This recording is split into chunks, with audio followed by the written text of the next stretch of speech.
ஓம் ஆறுமுக அரங்கமகா தேசிகாய நம.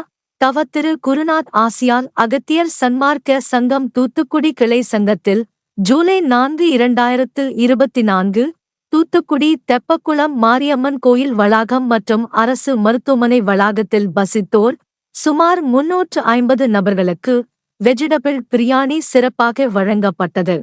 அன்னதானம் வழங்கியவர்கள் கோவை டாக்டர் தங்கரதி பாஸ்கர் அவர்களின் மதர் இன் லா திருமதி சுதாமானி முத்துராஜன் அவர்களின் நினைவு நாளை முன்னிட்டும் மற்றும் திரியு-குமாரன் கோவ்ரி ஹைதராபாத் மற்றும் திரியு தீரஜ் திரிசூர் மற்றும் லாயர் திரியூர் விஜய் மற்றும் திரியு ராமநாதன் உதயசங்கரி தம்பதியினர் மற்றும் திரியு ஜி ஸ்ரீனிவாசன்.